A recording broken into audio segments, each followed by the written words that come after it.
Jon rides into this event on a white horse. The white horse has an eye patch. I'm actually rather proud of Jon Jones. This was awesome. So Jon is taking this shot at Aspinall. It would seem as though he wants to fight Aspinall. The reason that is so poetically beautiful is Jon is working towards getting a fight with Aspinall, the very guy who they've been trying to get him to fight all along. I thought the direction that we were going was Jon Jones versus Alex Pereira. And then I saw Jon Jones ride a white horse into an event with an eye patch. It would be an interesting question to ask Tom. Hey Tom, would you rather fight Ciryl Gane in a rematch, or would you rather fight Jon Jones, who appears to be ready and wanting that fight? The feud between Tom Aspinall and Jon Jones has officially erupted.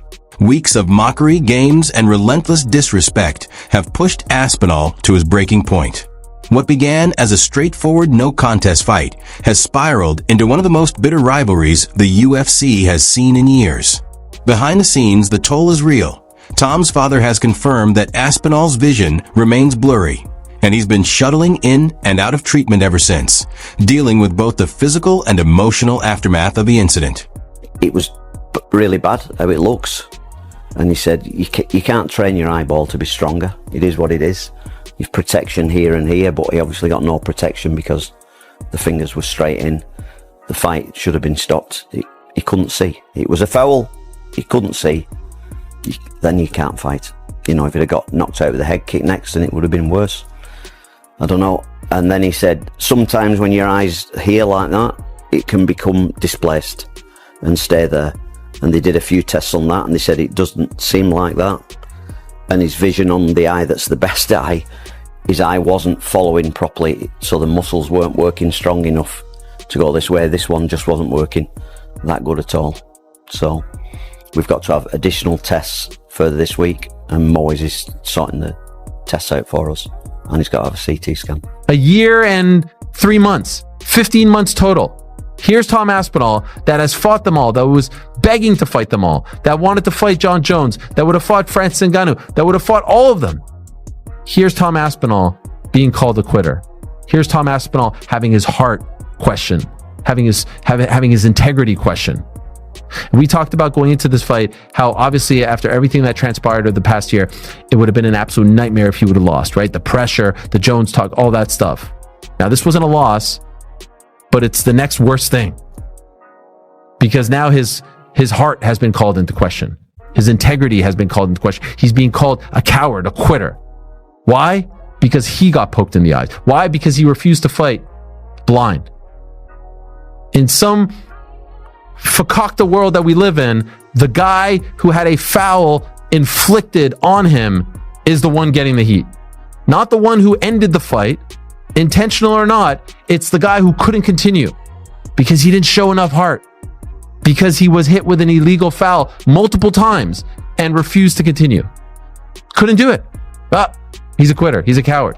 He's a duck. Whatever you want to say. Now, I know a lot of this comes from people who, had money on the fight or are Gane fans. I get it. People are emotional. They go online. I'm not trying to put any more stock into any of this. But a lot of this could have been calmed down. A lot of this could have been quieted, could have been subdued if perhaps, I don't know, the face of the company would have gone to the press conference and said, look, that was a great fight. That was a great round. We're going to rebook it right away.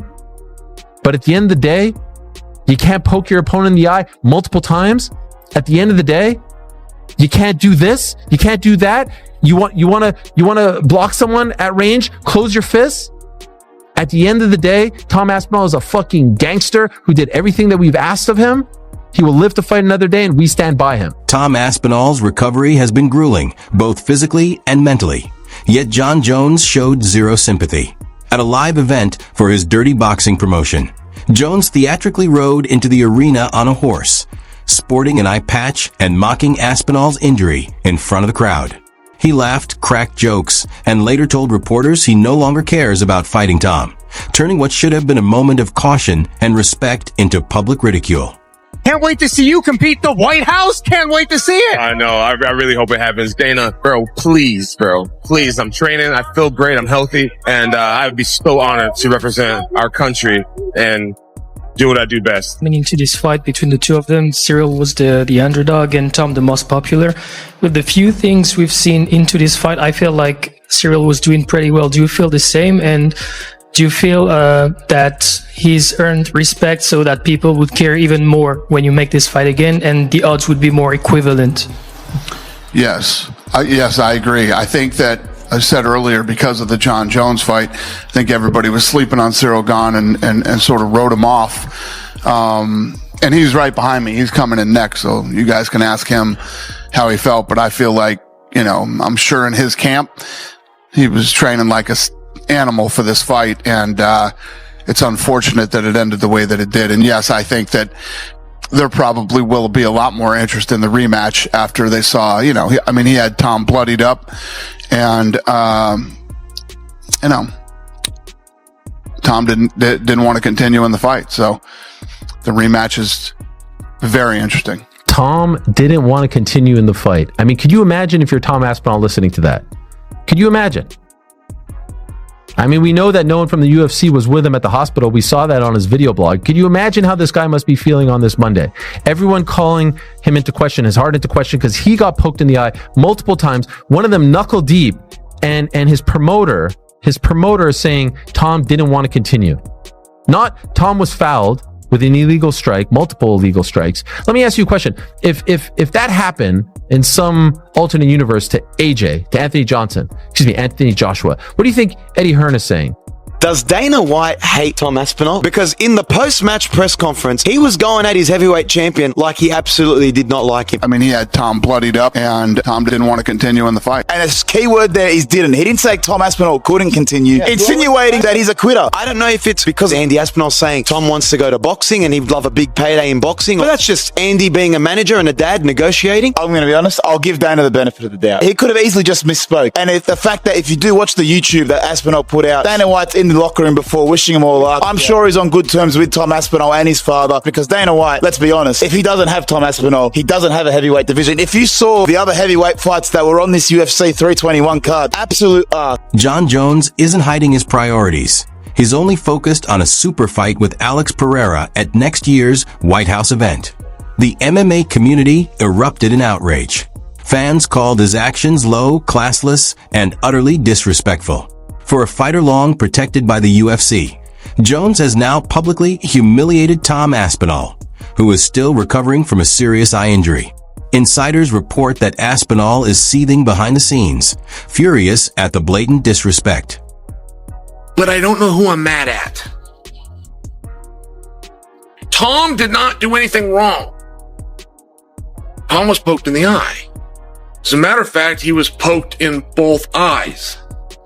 Now, I don't believe Cyril did that on purpose. So, I also can't, or am not mad at Cyril. But I am mad. I'm looking for somebody to blame.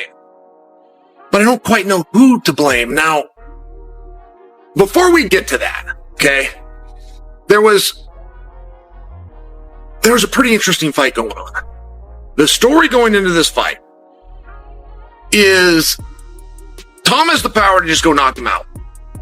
We're not saying Tom's a better kickboxer. We get that Cyril did that for many years of his life. We get that Cyril had over 30 professional kickboxing bouts. But Tom, a little younger, a little bigger, shown to have a little bit better power if you just want to look at results, and has the ability to knock him out. However, if Tom tests that and doesn't knock him out, he'll just take him down and beat him up. I mean, this was the belief going in, guys. Tom was a 3.5 to 1 favorite. Tom told everybody that was willing to listen, I shouldn't be a 3.5 to 1 favorite. I don't overly like Cyril Gane, but I recognize how dangerous Cyril Gane is as an opponent, particularly with my style. Tom Canton said, he said, look, all the problems that I give, he has the same problems. I move well on my feet for a heavyweight. I'm strong on my feet for a heavyweight. I'm not afraid to step in and trade for a heavyweight. He does all of those same things. There was one noticeable exception, which is Cyril defensively was better on his feet. Cyril does have the ability to roll from some of that experience he had. And I just bring that to you because that was on display. We had 2 minutes and 33 seconds. But it was on display. I mean, these guys went out and they got to know one another. Tom went for a takedown.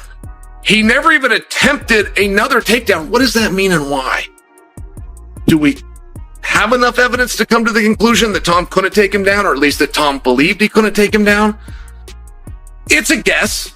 Were you just calling him out as you felt like you wanted to get that shot, or were you calling him out because you were able to continue from the eye poke? Yeah, it's like it's for the hang to be a champion, and the hang quick because the pocket the eye too, and the third too because the hang is a training partner, and I do it when hang like a knock him out in the first round. Why is it happening that me and Tom Aspinall fight? Because he say Tom Aspinall, this is the one that does the best training partner. Hank can have it. What happened? Tom Aspinall fighting with Waldo Cortez. It was a significant eye poke. It wasn't like a little scratch. Yeah. It was. They went in. They were proper eye pokes, and Tom clearly was in a lot of pain. There's people saying online, well, he was saying multiple times, I can't see. If he wanted to continue, he shouldn't be saying that. The reality is, if he can't see... Tell the truth. If you can't see, you're allowed to say you can't see. People might point to me and say, well, you fought with one eye. Yeah, that was a secret because I shouldn't have been fighting. You know, Tom is the champion of the world. He doesn't want to go out there when his vision is impaired or vision is massively affected and potentially lose a fight that was shaping up to be a difficult fight. Cyril Gane was on point tonight. He was looking good. We saw the damage on Tom's face. This was not an easy fight by any stretch of the imagination. He didn't want to continue with his vision damaged or not being able to see, so I don't blame him. The crowd were upset. I get that. They were frustrated. They've flown in from other countries. They've spent a lot of money. They've bought tickets, and the fight ends like that. I don't think the frustration was on Tom. I think the crowd was just annoyed at the situation. Has shown nothing but class. Tom Aspinall hasn't lashed out publicly, but sources say he's done playing the nice guy after everything. The delays, uncertainty, and lack of UFC support following his injury. Jones' latest stunt might just be the breaking point. Aspinall has always represented the UFC with humility and professionalism, taking on every challenge without complaint, while Jones carefully picks fights that benefit him. With whispers that Aspinall is reconsidering his future, his father has repeatedly hinted that the way the UFC treats fighters has pushed Tom to the edge. If he walks away after his current contract, it wouldn't be surprising. He's young, talented, and could easily transition to boxing for far greater earnings, following examples like Francis Ngannou or Cyril Gane. While Jones mocks him for circumstances beyond his control, Tom could very well get the last laugh, because in the end, it's respect and honor that fans remember, not theatrics or insults.